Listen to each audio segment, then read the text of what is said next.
We talked about Karas on trial.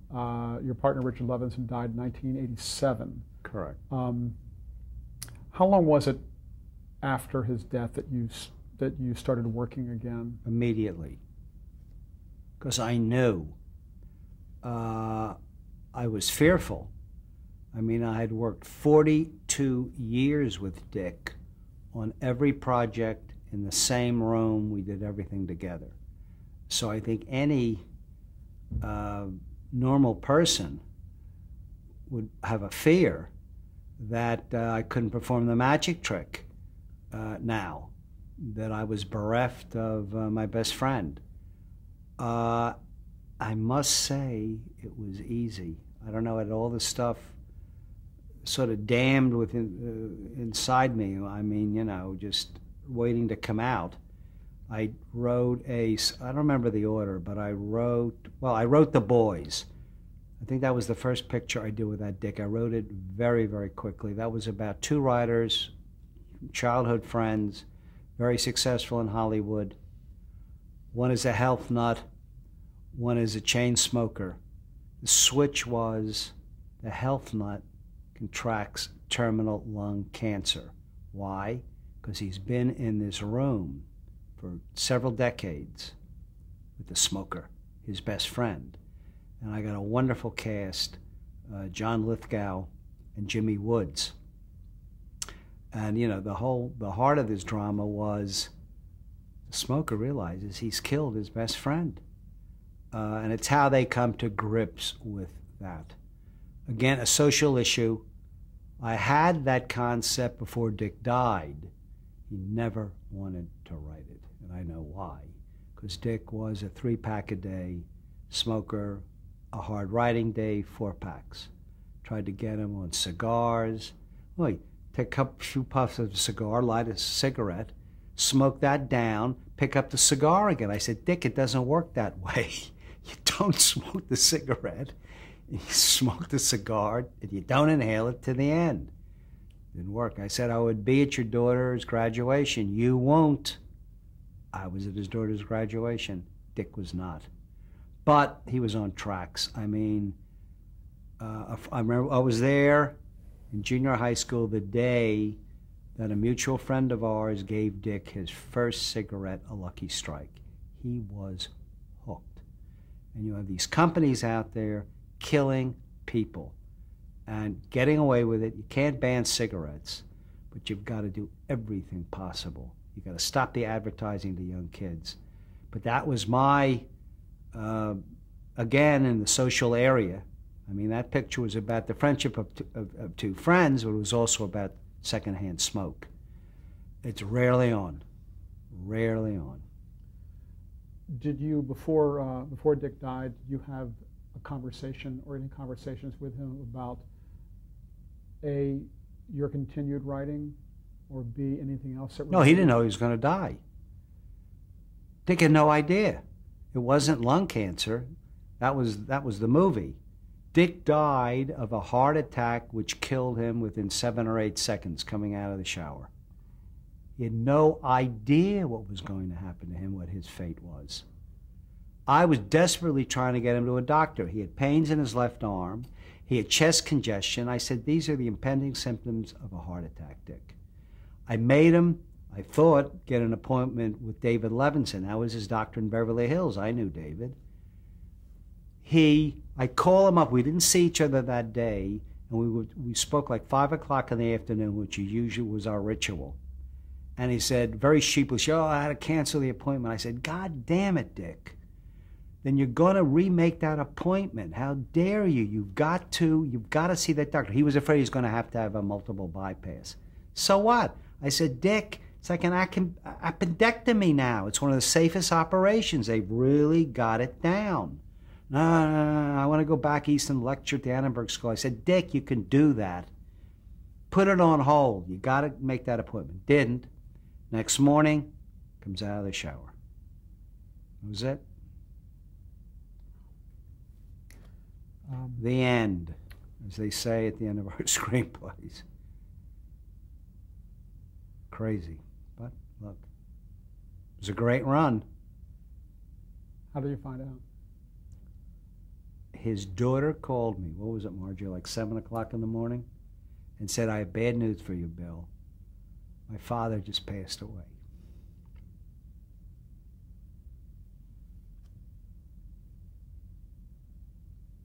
It was bad.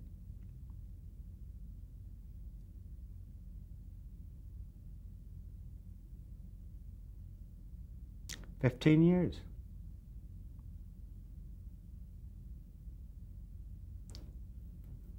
Let's get on to a nice subject. Okay. We're talking about television movies. We've gone through several titles. Are there any others that I haven't mentioned that were particularly important to you? Yes, our mystery films. Okay, I'm sorry, I was talking on top of you. Okay. Our mystery films are important to us in that they were a great relief from doing the heavy social dramas. I mean, you know, someone said, you see Slovik, that ending where he's executed. You know, at 11 o'clock at night when it was over, you go to bed and pull the covers over your head. The mysteries were intellectual exercises full of twists and surprises. And we had fun doing them, as much as you can have fun under, you know, very tight television, you know, schedules and budgets, and try and get the best work, you know, out of your actors. But we did 3 pictures that we're very proud of. I'm still proud of to this day. One was called Murder by Natural Causes. It starred Hal Holbrook and Catherine Ross.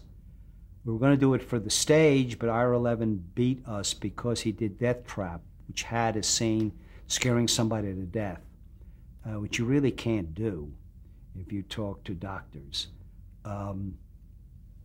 Premeditated, it's impossible. So we figured, well, we'll do it for television as a CBS special. And we had left Universal, and we were doing these for our own companies, which means we owned the negative, which was great because that was one of the most lucrative things you could do in the field of television. A lot of people didn't know that. You took the risk. You know, they would give you the license fee and you would make the picture for whatever you made it for. If you came in under the license fee, that money went into your pocket. And it was none of their business what it was made for. They weren't interested in that. It was a great, great business. It no longer exists. Then we did Rehearsal for Murder 2-3 years later. That was with Robert Preston, who Dick and I always loved, a wonderful stage actor. You know, he was in the original, you know, the big musical, Music Man. Great to work with. I mean, the crew was amazed. This guy had one scene, it was like a 3-page scene steady, had to hit like 18 marks. The whole show happened on the stage of a theater. This is the way we designed it, which was pretty incredible when you think about it. 2-hour show that all happens on this one stage. 1 or 2 flashbacks, but not many. Then we did a couple years later with Anthony Hopkins, Guilty Conscience. And that was 3 people, most of it happening in one mansion. And it was great working with Hopkins, although he drove us crazy. He wanted to walk off at one time because he didn't like the director, who was Welsh. And, you know, the Brits have had that centuries-old enmity with the Welsh. And but it turned out great. I mean, he was wonderful. We had done it as a stage play previously. The Schubert's producer, we were going to do it on Broadway, and then our star, Richard Kiley, fell out. And it never happened. It never opened on Broadway. So we figured out we'll do it as a CBS special, which we did. And we got Anthony Hopkins. And you saw the difference between a brilliant actor like Hopkins and a very good actor like Kiley. Hopkins added the madness. And we know there's a ball of madness inside him because we all know Hannibal Lecter. But it's incredible. He won the Oscar for Silence of the Lambs. And then everybody wanted our television movie, which was a mystery with him, Guilty Conscience. So it was done all over the place, which financially was very lucrative. And it's still being shown because he's such a great star and such a wonderful actor. But he was tough to work with. Okay. Any others or? Those are our 3 mysteries, 2-hour mysteries away from Columbo and Murder, She Wrote. the ones that we were proud of. Like I said, all three of those won the Edgar, correct? Which is the None of the Edgar from the Mystery Writers of America as the best film of the year. We flew back to New York to accept the awards. Which film won the Peabody? Slovak.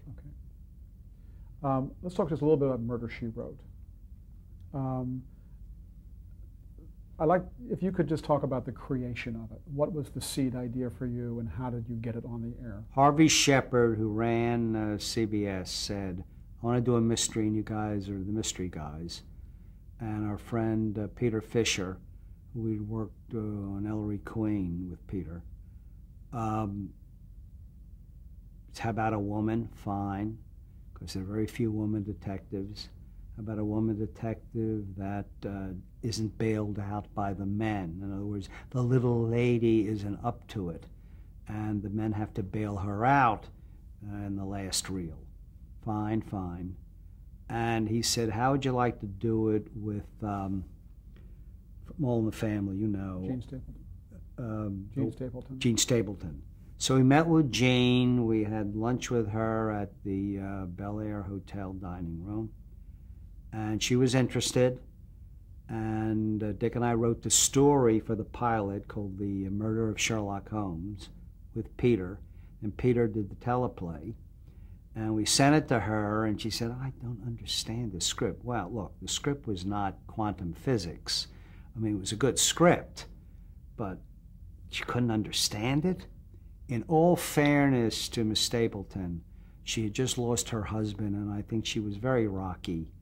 And maybe I don't think she really wanted to do something then. And maybe it wasn't an excuse, because obviously she's an intelligent woman, and she must have understood the script. So that was it. And we figured, well, we're dead, you know. So we went back to Harvey, and Harvey said, well, who else can we get? He says, I like the script. I think it's a good idea. I think we'll get an audience with a show like this. Put on your thinking caps, go home. And we did. And we found out that Angela Lansbury was available to do a television series. Now, Dick and I had always liked Angela. I remember when, you know, when she was in films. She started Gaslight when she was, like 20 years old or 19 with Charles Boyer. She played the maid. We loved her on Broadway. She was Auntie Mame, second Auntie Mame. She was in Sweeney Todd. She was brilliant. She did, Rose in the terrific musical. A lot of people have done it. She was the original Rose in Gypsy. And we always loved her. But she had no TV cue. Television audience didn't know her because she'd done maybe a television special now and then. They didn't really know her. She's a Broadway star. She wasn't in features anymore. And he said, God, we're going to Harvey Shepard with that name. He's going to kick us out of the office. We've got nobody else. She's so right for this. You know, she's English, but she's Americanized. Go in, and Harvey Shepard says, you can deliver Angela Lansbury. Well, we almost fell off our chairs. You know, we kept our masks on, our expressions, and we said, well, we don't know if we can deliver her, but she's number one on our list. And Harvey said, you sign her on, and that pilot's on, and the series is on. What? The series is on? Well, now, how do we get her? We have a meeting with her at 5 o'clock in the Black Tower in the head of television's office, and she comes, and Peter Fisher and Dick and I were there, and she said our hearts sunk collectively. She said she'd just gotten a sitcom from Norman Lear, and would have co-starred her and Charles Durning. Durning was a friend of ours, and we said, oh, you know. Not even a contest. Norman Lear's a new sitcom.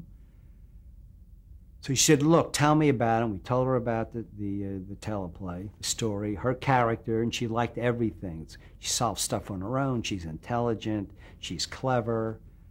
She's a nice person. And I remember I said, well, if you want to do this, it will change your life. She said, how, in what way? I said, you won't be able to go to the Brentwood Mart anymore. That's where I knew she brought her groceries. I said, those days are over.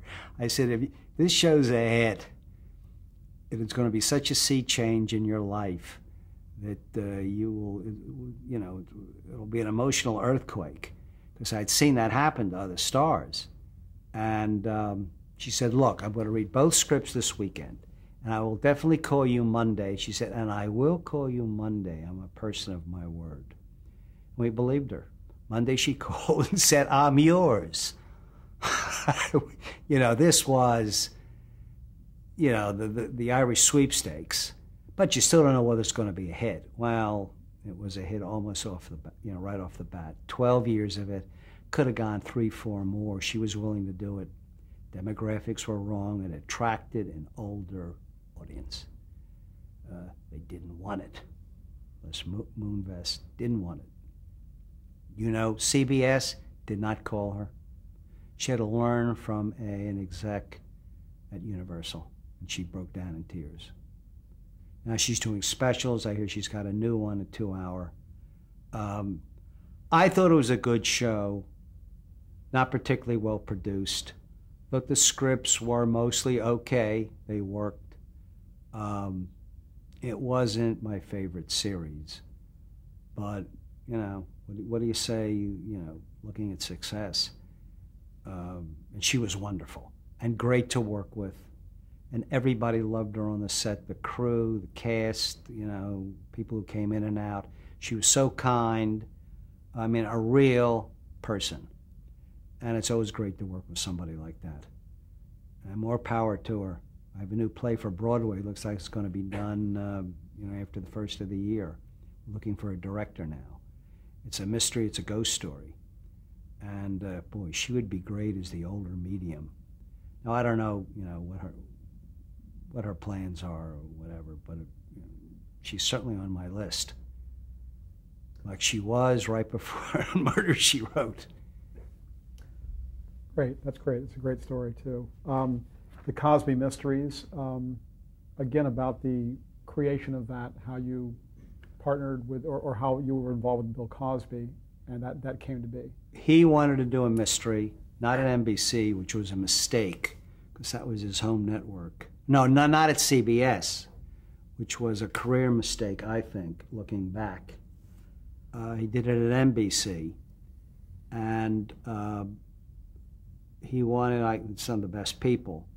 So I worked with a man who I know briefly here in California, David Black, good writer, did a lot of Law and Orders, and went back east, met with the cause, and it was a great experience because he was involved. I think on that level, on his level of stardom, he's maybe the best star I ever worked with. The most generous. I mean, he knows if you're really, you know, working your tail off for him. He's just terrific and funny. I mean, he comes on that set and it lifts the whole place. He's very, very special, Bill Cosby. And he used to give me a box of Cuban cigars every Monday. It was like, I don't know, $4,000 worth of cigars. I'd get a humidor, which my wife didn't love a lot, in our hotel suite back there, because I'm not smoking that many cigars. Cause smoked pretty good, but I've heard he's given them up like Falk has given up cigarettes. I hope it's all true. It was a great experience, and we didn't have NBC. They were terrible. They treated Cosby very badly. They treated our staff and us very badly. It was hard enough filming in New York City in one of maybe the worst winter in the history of New York with the snowstorms. With 15 snowstorms in 5.5 months. It was no fun. Lugging out equipment in and out of buildings. I mean, I certainly didn't have to do it, but we had a great crew. A lot of movie people from De Palma's last feature that was shot in New York. And what made it good was Cosby. But dealing with the network was terrible. We were one season. We did 23 shows, and that was it. And everybody wanted out. It was just not a good scene. We didn't trust the people. We didn't trust the president of the network. We didn't trust his second in command. These were duplicitous people who didn't give us a good deal. And I hate the way they treated Cosby. He was a very unhappy guy. And it was not a good experience. Well, in that the Cosby, the first sitcom was such a huge sea change for sitcoms in NBC. Yes. It seems like an unusual kind of, you know. To treat him badly, I don't understand it. A major television star in all areas. I mean, if you go see Bill Cosby in concert, he's unbelievable. He does 2 hours, takes a short rest, he comes back and does the 2 hours. He writes all his stuff, you know, his own material. Guy's amazing. He's got the energy. I mean, on this show. He was in our show. He was doing concerts in Miami on weekends. Janet Reno or Clinton were calling him. He had to fly to Washington and do public service, you know, commercials. He's incredible. I don't think the guy sleeps. He's an amazing guy. Grew up in Philadelphia in the projects and bought a house in my old hometown, Elkins Park. Refurbished it because I guess, you know, black kids in the projects when he was growing up, Elkins Park was like the El Dorado. And eventually when Cosby became a billionaire, bought a house in El Dorado. He achieved that childhood dream. But he's an incredible guy.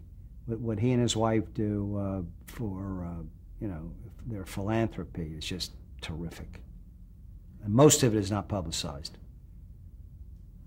Can you tell us about some of your more recent projects? What have you been up to lately? Well, the Ghost Story, Invitation to a Seance, looks pretty good for probably after New Year's, Broadway. It's being produced by O-Star Productions. A man named Bill Haber was my agent for 23 years at CAA. He was Mike Ovitz's partner. And USA, which is Barry Diller. So Haber now has 7 shows on and off Broadway. Very, very successful. Looking for a director now. We have a very good guy who I've been having phone conferences with. Very talented man. I've seen 2 of his plays. He wants to break loose. He's done mostly off-Broadway and regional. Won a lot of awards. He wants to do Broadway now. He likes the play. It's some very good suggestions. And we've hit it off. And Haber and I would really like him to do this. I don't know if he will. But his suggestions I'm still putting in the play because I think it improves the play. Who knows? This will be my 3rd shot at Broadway. But I love the theater. There's nothing like it. I mean, that live audience reaction is very ego-satisfying.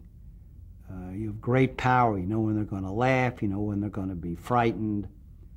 It's great ego fulfillment for a writer, which you don't get. I mean, like I had never seen Columbo with a big audience. Usually I'd watch it in my living room with friends or, you know, with my wife. And then the Museum of Broadcasting had they invited 500, 600 people down at the County Art Museum. And we were there, and the audience treated it like a comedy. It was the most incredible reaction. I mean, Falk could do no wrong. I mean, just straight lines would get laughs. They were just intoxicated with this character. And I saw it was not only, you know, a crime. We showed the second pilot, Ransom for a Dead Man. It was not only a crime mystery, you know, a movie. It was a comedy. And that was revelatory to me. I was totally unprepared for that. So you live and learn. I just finished a 420-page suspense novel called Ending Game. Its concept has never been done before in mystery literature. To my knowledge, and I've read hundreds of books. My agent gets that as soon as my wife, she's proofreading it now. If she ever gets some time, she'll finish it. And I'm the new national president of Mystery Writers of America. They've got me giving speeches. I had to, go back to the awards dinner, the Big Edgar's dinner in New York, and give a speech. And I just spec'd a new feature screenplay. But the next thing is the play. I've got to get on that. Probably have to move back to New York for 3 months while you're going to rehearsals, etc. I've got to get the New York Times. That's crucial. I don't know how to do that. All I can do is the best I possibly can in the writing of the play and making sure the production is right. That's great. Sounds exciting. What would you say in your career is your proudest achievement? I think it's Dick always said on my tombstone it will read, he co-created Columbo. Actually, he has an urn, and there's nothing written on the urn. But I know exactly what he meant. I mean, all these movies and everything, I mean, it's all fleeting. And who knows what's going to happen, with television in the next 10, 20, 30, 40 years, whether they even remember Columbo. I mean, life is very funny. Maybe. But here and now, I would say my two proudest achievements are Columbo and The Execution of Private Slovic. With that certain summer next. What was your biggest regret, if you have one, career-wise? Well, I just gave an award, a Lifetime Achievement Award, as the president of the Mystery Writers to Blake Edwards, and spent a delightful hour and a half with Blake. And I said to him, Blake, Dick Levinson and I made two major career mistakes. Steven Spielberg asked us to write the screenplay of Jaws. We were the first writers he came to, and we turned him down. And you asked us to write Victor Victoria, and we turned you down. And he said, Bill, those were two mistakes.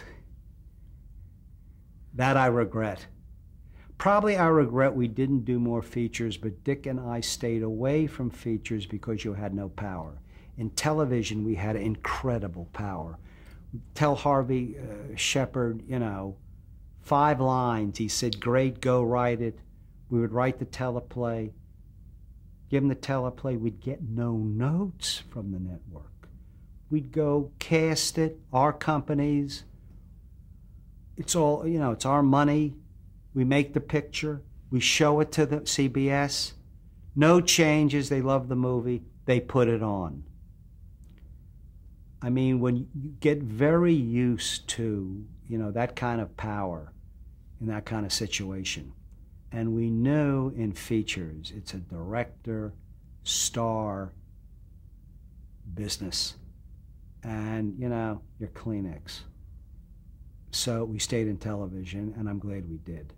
Maybe we should have done maybe more. If we could have done the quality that we achieved in television on the big screen, who knows? Greater odds against you when we were in our prime to do that on the big screen. Okay, we'll stop tape. We're doing really well, I think, time-wise.